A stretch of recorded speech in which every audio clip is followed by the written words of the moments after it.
Comment savoir si je suis hypersensible ? Introduction.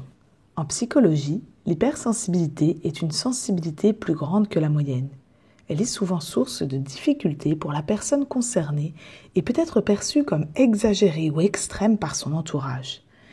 C'est Hélène Arendt, psychologue américaine, elle-même hypersensible, qui définit en 1996 l'hypersensibilité comme faisant référence à un ensemble de personnes de tempéraments similaires.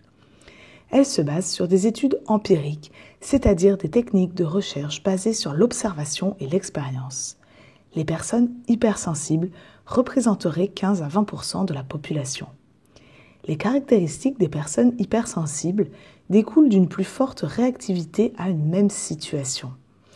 Elles vivent tout en plus, sensations et émotions plus fortes, plus de détails et de questionnements, choix plus difficiles, etc. Pour éviter la connotation péjorative d'excès, Saverio Tomasella, psychanalyste français, propose le terme ultrasensible ou ultrasensibilité, la version originale étant highly sensitive person ou individu hautement sensible. Hypersensible à vie ? L'hypersensibilité n'est pas une maladie. On ne peut donc pas la soigner. Ce n'est pas pour autant une fatalité, ni un fardeau. Du moins, ça ne doit pas obligatoirement en être un. Il est tout à fait possible de travailler sur soi, non pour être moins sensible, mais pour apprendre à vivre différemment sa sensibilité et en faire une force. Ainsi, moins subir au quotidien les relations avec son entourage. Par exemple, en travaillant sur la gestion des émotions pour être moins et moins souvent débordé par celles-ci lors d'interactions sociales notamment. En travaillant également l'accueil du regard et du jugement des autres pour moins souffrir du décalage avec l'entourage. De façon globale, il s'agira d'effectuer un travail de fond sur l'estime de soi pour se connaître, s'accepter, travailler le regard des autres et la gestion des émotions, modifier sa perception des autres et finalement s'épanouir. Mais avant d'aller plus loin, tu te demandes peut-être comment on repère une personne hypersensible. Alors bien sûr, chaque sensibilité est unique.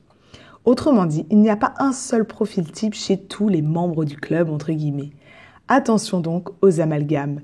Les points cités ci-dessous sont simplement les grandes lignes des caractéristiques que l'on retrouve le plus souvent chez la plupart des personnes hautement sensibles. Tu peux donc être hypersensible sans avoir toutes les caractéristiques que je vais évoquer. D'ailleurs, les personnes non hypersensibles ont aussi leur sensibilité et peuvent aussi se retrouver dans certains des points que je vais évoquer. Peut-être juste en moins intense et donc plus facile à vivre. Néanmoins, si tu te retrouves dans la plupart de ce que je vais évoquer, il y a de fortes chances que tu sois hypersensible. Mais encore une fois, ce n'est pas une science exacte. Hypersensible à vie ? Très commun des hypersensibles. Une sensation de décalage avec l'entourage. À force d'entendre des phrases du style « tu es trop sensible »,« tu devrais écrire un livre »,« tu veux au monde des bisounours »,« tout le monde n'est pas gentil »,« ce sont les bébés qui pleurent, il n'y a pas de raison de pleurer »,« tu réfléchis trop »,« tu te prends trop la tête »,« tu prends vraiment tout trop à cœur »,« laisse tomber », qui a d'ailleurs à peu près le même effet que le fameux « calme-toi », je trouve personnellement. Eh bien, à force d'entendre tout ça, la personne très sensible finit par se sentir comme une extraterrestre incomprise au milieu de ses semblables. De grosses remises en question s'ensuivent généralement, ainsi que des doutes sur sa propre valeur. L'estime de soi en prend un sacré coup. Elle voit bien, cette personne hypersensible, que ses comportements diffèrent très souvent de ceux des autres, non hypersensibles, et qu'elle ne rentre pas dans la norme, entre guillemets, de la société actuelle occidentale. Société dans laquelle, d'ailleurs, sensibilité rime souvent avec faiblesse.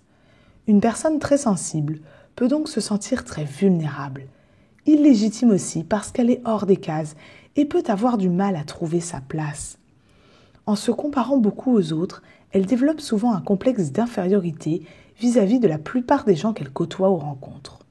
Sauf s'il y a d'autres personnes hautement sensibles dans son entourage, elle pense généralement qu'il y a quelque chose qui ne va pas chez elle, qu'elle a un problème, qu'elle n'est pas normale. En même temps, elle peut aussi ressentir de la frustration due à la sensation de devoir toujours être celle qui s'adapte aux personnes moins sensibles, ces dernières étant bien sûr plus nombreuses. Néanmoins, la tentation de porter des masques reste toujours présente. Des masques pour se fondre dans la société, pour être acceptée. Sauf que cela vient à renforcer la croyance qu'être soi n'est pas suffisant, ni même forcément acceptable. Et encore une fois, ça fait très mal à l'estime de soi. Des perceptions sensorielles très fines. La personne hautement sensible sera plus sensible que la moyenne au son. Personnellement, je ne peux pas dormir sans boule caisse, sauf s'il n'y a vraiment aucun bruit. Aux odeurs, aïe aïe, les fortes odeurs comme la pollution. À la texture des vêtements, gare aux étiquettes. À la lumière, dur certains magasins avec des néons bien puissants. Aux textures des aliments et à leur goût, pas cool les produits naturels. À la beauté de son environnement, au changement de saison et au café, oui la caféine. Ainsi, une forte lumière artificielle telle que les néons dérangera généralement plus une personne hypersensible ou un son strident, un son très fort, une odeur particulière qu'une personne non hypersensible. La personne hypersensible sera aussi plus facilement surprise et sursautera plus fréquemment, par exemple avec une tape dans le dos ou une porte qui claque. Une personne ultra-sensible sera aussi plus facilement stressée face à une situation d'apparence chaotique, un rassemblement de foule, une réunion de famille ou de travail animée ou encore une deadline, etc., etc. En plus de ressentir beaucoup de stimuli sensoriels, la personne hypersensible va avoir plus de mal que la moyenne à s'y habituer. Elle a souvent ce qu'on appelle un déficit d'inhibition latente. L'inhibition latente étant la faculté d'accorder une moindre importance à des stimuli sensoriels déjà présents et régulièrement présents dans son environnement, déjà connu. Par contre, ce côté réfractaire à l'habitude peut avoir du positif, puisque la personne hypersensible s'habituera également moins aux sources de plaisir toujours présentes et qui perdent donc moins de puissance. Parmi ces sources, on peut citer le fait d'être en bonne santé, d'avoir un toit sur la tête, de pouvoir manger à sa faim, d'avoir accès à des douches chaudes, d'avoir un plaid super doux, etc., etc., si toutefois elle a accès à tout cela, bien entendu. Attentif aux moindres détails. La personne hypersensible possède souvent un sens de l'observation et du détail très développé. Elle va capter plus de nuances et de subtilités, de détails, que la plupart des autres personnes qui ne vont pas forcément les remarquer, ce qui va venir augmenter la sensation de décalage avec la personne hypersensible. Par exemple, quand une personne lambda va prendre la mesure globale d'une conversation, une personne très sensible va remarquer qu'à tel moment, telle personne a dit ou fait cela, comme lever un sourcil. Il faut alors faire attention à ce que l'observation ne se transforme pas en imagination. Autrement dit, ne pas faire de suppositions quant aux intentions derrière les gestes et paroles des autres. Une personne hypersensible ressent également le besoin d'aller au fond des choses, pour les comprendre dans les moindres détails. Elle est donc très méticuleuse, voire perfectionniste. Mais elle doit aussi apprendre à parfois aller à l'essentiel pour pouvoir avancer plus vite lorsque c'est nécessaire. Elle se pose beaucoup de questions et cogite beaucoup. Son mental ne s'arrête jamais, même parfois la nuit, d'où les insomnies, et peut devenir vraiment envahissant. Cette impression de penser beaucoup, beaucoup trop et tout le temps. Des exercices de respiration et de méditation peuvent aider pour la gestion des pensées. Car cette surcharge mentale amène beaucoup de fatigue physique et émotionnelle, les pensées emmenant à des émotions.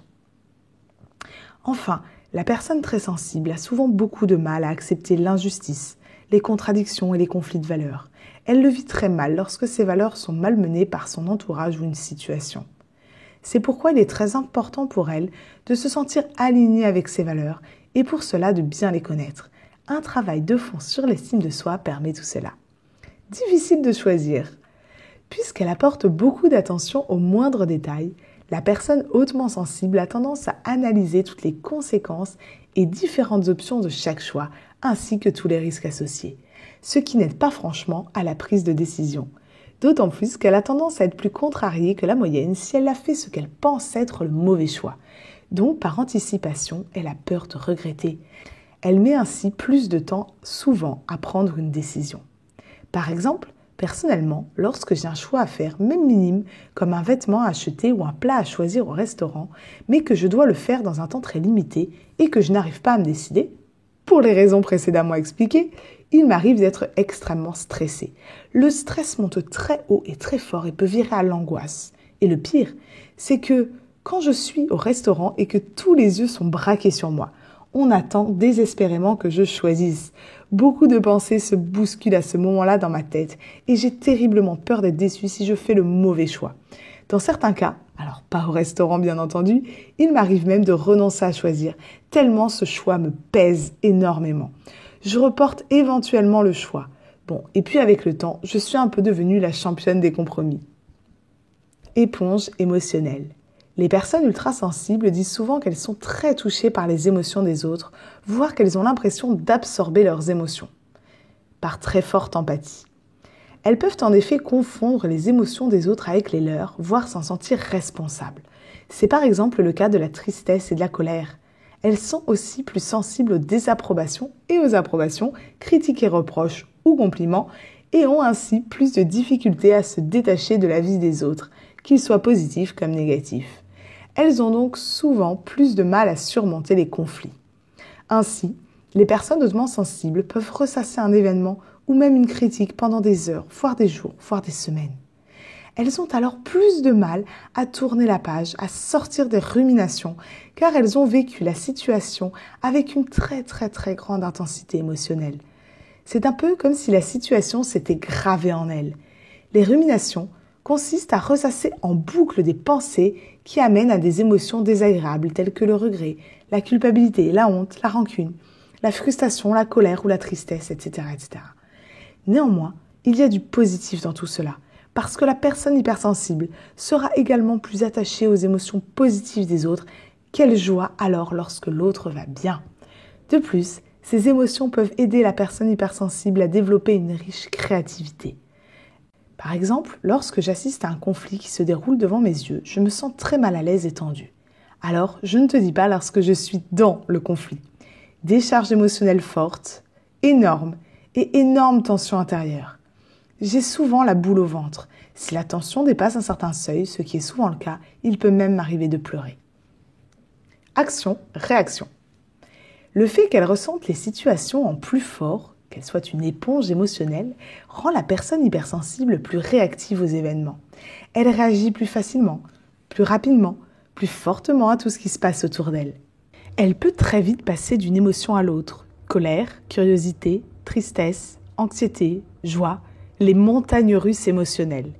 Ces réactions sont ainsi en adéquation avec le débordement émotionnel intérieur qui la tiraille, comme si parfois elle ne percevait pas la réalité à travers la raison, mais à travers ses émotions. Parmi ces réactions, il y a les larmes. La personne hautement sensible pleure généralement plus facilement.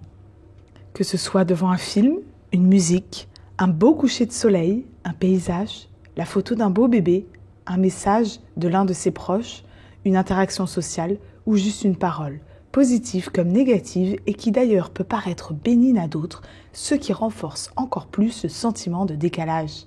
Elle pleure pour le beau comme le triste.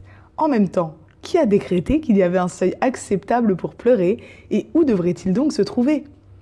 Un repos bien mérité. Le système nerveux d'une personne ultrasensible est en permanence en alerte à cause des réactions physiques et émotionnelles fortes et rapides aux stimuli de l'environnement, mais aussi à cause de la charge cognitive importante due à l'attention continuelle et soutenue aux moindres détails, que ce soit dans l'environnement, dans les relations ou autres. Cette hyperstimulation permanente du système nerveux, qu'elle soit sensorielle, émotionnelle ou intellectuelle, fait que la personne hypersensible est plus souvent et plus vite fatiguée que la moyenne. Par conséquent, elle a très souvent besoin de temps de pause et de calme pour récupérer, s'apaiser, se ressourcer, se recentrer.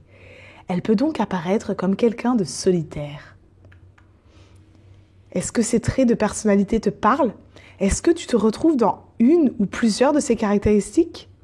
N'hésite pas à en faire part en commentaire de ce podcast. Cette liste n'est bien sûr pas exhaustive. Il y aurait bien plus à dire sur le sujet, mais ça ferait beaucoup pour un seul podcast. Le but de ce podcast était déjà de te donner une idée de l'hypersensibilité. J'espère qu'il a bien rempli sa fonction. Pour aller plus loin, tu peux faire le test de Hélène Aron pour savoir si tu es hypersensible. C'est en anglais, mais au pire, Google Traduction est là. Petite remarque au passage, les auteurs rappellent bien que c'est à titre indicatif et il n'y a rien d'absolu. Ils conseillent d'ailleurs de ne pas baser sa vie dessus. Tu trouveras les liens pour accéder à ce test en dessous du podcast.